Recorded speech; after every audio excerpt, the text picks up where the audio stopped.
Hello, and welcome to Presentation DNA, an occasional series in which we're exploring the essence of good presentation.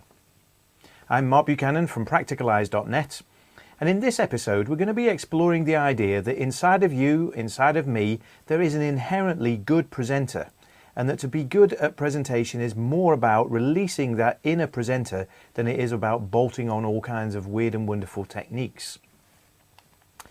Have a look at this picture here. Here's an iceberg. The first thing that you see about an iceberg is what's above the surface. But actually there's a great deal more below the surface than above. So although the first thing that we see is the surface amount, what really matters is what's below the water. Well, in presentation it's the same idea, in my opinion. Above the water we've got technique. That's the first thing that you encounter usually with somebody's presentation.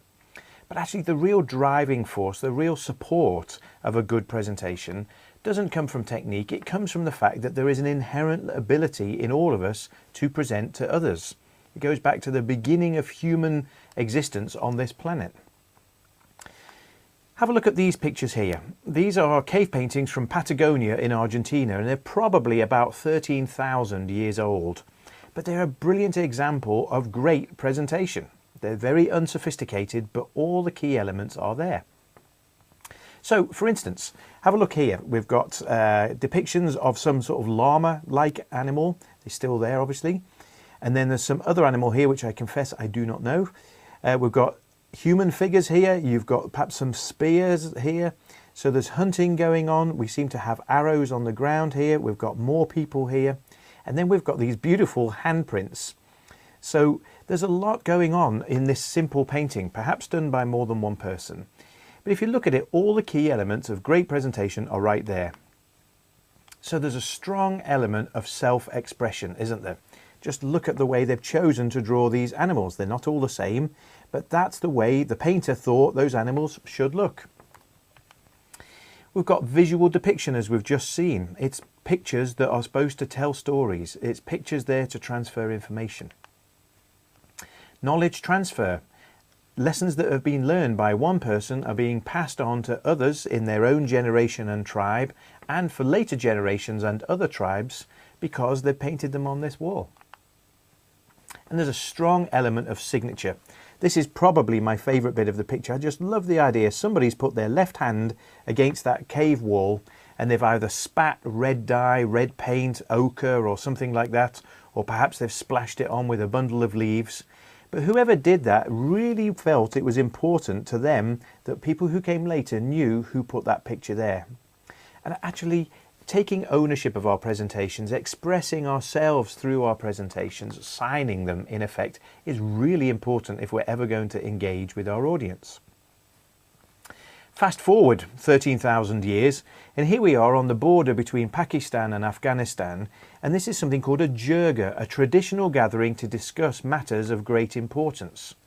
Now, no video projectors here, no screens, no flip charts, it's all done orally. These are societies that have not particularly focused on written down information. They do have books, but it's not that important to them, and they've pretty much bypassed the modern media age. So when things need discussing, when things need transferring, for them that's oral. But again, we can see the keys are still there. Self-expression. One person at a time stands up. This is my opinion that I'm sharing with you. They're expressing themselves. Our ideas are perhaps some of the most important things about who we are, and they're expressing them in the group. Vocal description. So we're not painting pictures with dye or paint or leaves or hands. We're making word pictures when we're in the oral tradition. But again, we can make fascinating pictures just with our words, especially when they come naturally from us. There's the transfer of knowledge and ideas going on here as well. So not just knowledge when we're speaking, but when we're speaking, we can actually transfer ideas. We can express concepts, philosophies, faith, all kinds of things that are not so easily done just with pictures. And again, there's this issue of ownership and identity. We're standing up and identifying ourselves by sharing what we think, and we're recognizing that our words are an important part of who we are. So really the essence of great presentation is about the visual and the oral, and it's all about how you combine those. But both those two important elements of presentation have existed since mankind has existed. There's nothing new about that. So I'm fairly confident that there is an instinctive, inherent, capable presenter inside of all of us.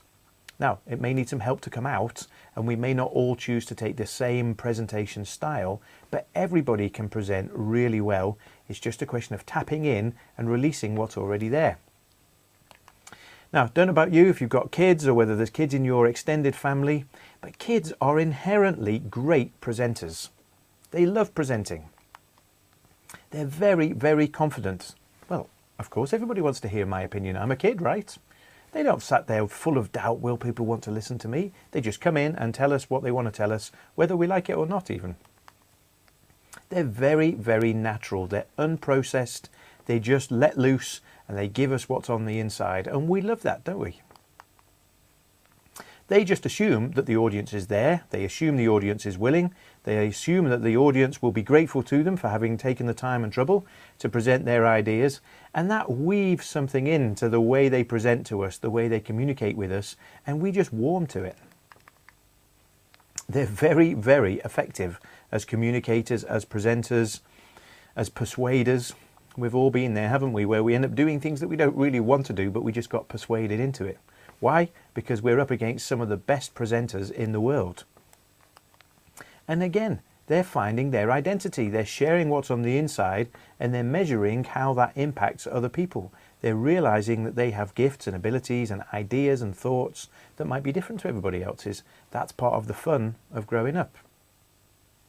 So really my question is, what happens to this tremendously good presenter that's in all of us when we're kids, but by the time we're into our mid to late teens, it's almost vanished without trace? We get nervous, we become afraid, we don't really want to present in public, we can give ourselves a million reasons why it won't be any good. But what happened to that great instinctive presenter that was there just a few years ago? So I really believe that the essence of being a good presenter is to know and to understand, to believe and to speak out confidently the fact that we are all great at presenting. We won't all take the same style, we won't all use the same methods, but everybody can present and it's important that we present. So just think about it. Think about you when you were younger. What kind of things excited you? What things made you passionate? Can you remember examples of where you've presented really, really well? Because somehow this self-limiting belief that we're no good at presenting sets in, and we have to really tackle that pretty fiercely. And perhaps in later episodes we'll talk about some practical strategies for doing that. So if there is an intrinsically good presenter inside of me and you, then we could look at this metaphor to try and explain how that meshes with technique. So here's the underside of a ship, and the two bits that I'm excited about in this picture are the rudder and the propeller. Now, the propeller is the powerhouse. That's that inherent presentation capability that you've got inside of you. That's what's going to give us headway. It's what's going to get us somewhere. It's critical, perhaps the most important thing. But it is really important that we have a rudder, and that's where technique can come in. Technique can help focus and direct the power that we're generating from the inside so that we and our audience end up at the right place at the right time. So, let's just summarize what we've been saying. Technique is important, but so is the release of our inherent capability as presenters. We need both oral and visual skills to be good at presenting. But fortunately for us, human beings have been doing both of those things instinctively since they first inhabited the earth. Children are a fantastic example of great presenting. But sadly, as adults, we seem to lose or bury our presentation skills and confidence, and we need to get that back. Inherent presentation ability is the key to presenting power. And once we've found that and released it, then technique can steer and direct and focus our presentation skills. So, hope you found this helpful. Thanks ever so much for listening. Please do keep coming back to the YouTube channel. We will be putting things up there occasionally that will follow on from this. And thanks ever so much for your time. Bye-bye.